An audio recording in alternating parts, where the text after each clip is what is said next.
ദുബായിൽ നിന്നും Abu Dhabi international എയർപോർട്ടിലേക്ക് എങ്ങനെ പോകുന്നു എല്ലാവരും ചോദിച്ചിട്ടുണ്ട്. അവർക്കാണ് ഈ വീഡിയോ.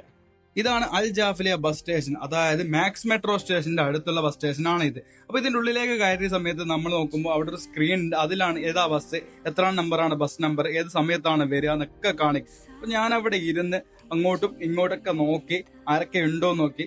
പക്ഷെ ആൾക്കാർ കുറവായിരുന്നു. അപ്പം ബസ് വന്ന സമയത്ത് നമ്മൾ അതിൻ്റെ ഉള്ളിലേക്ക് കയറുന്നതിന് മുമ്പ് നമ്മൾ അവിടെയുള്ള ബോർഡിന്റെ മുകളിൽ നോക്കി എത്ര നമ്പർ ബസ്സാണിത്. അപ്പം ബസ് ഇവിടെ നിർത്തിയ സമയത്ത് ഇന്റർനാഷണൽ എയർപോർട്ട്, പിന്നെ അതിൽ കയറുന്ന സമയത്ത് നമ്മൾ ഫസ്റ്റ് ടാപ്പ് ചെയ്യണം. 25 ദിർഹംസ് മിനിമം വേണം, എന്നാൽ മാത്രമേ നമുക്ക് അതിനുള്ളിലേക്ക് പ്രവേശിക്കാൻ പറ്റൂ. അല്ലാത്ത പക്ഷം നമുക്ക് ഒരു കാരണവശാലും കയറരുത്, ഫൈൻ അടിക്കും നമുക്ക്. ഇതിന്റെ ഉള്ളിലെത്തിയപ്പോഴാണ് മനസ്സിലായത് ആൾക്കാരൊക്കെ കുറവായിരുന്നു. രാത്രിയാണ്, 1 മണിയാണ് സമയം. ഞാൻ ഇവിടെ ഇരുന്ന് നോക്കുന്ന സമയത്ത് എന്താ ആരെയും കാണുന്നില്ല. ഏകദേശം 2 മണിക്കൂറിന്റെ അടുത്ത സമയമാണ്. ഇത് ഇബ്നു ബത്തൂത്ത ബസ് സ്റ്റേഷനിൽ കൂടി നിർത്തും. അപ്പൊ നമ്മൾ അബുദാബി ഇന്റർനാഷണൽ എയർപോർട്ടിലെത്തി. നമ്മൾ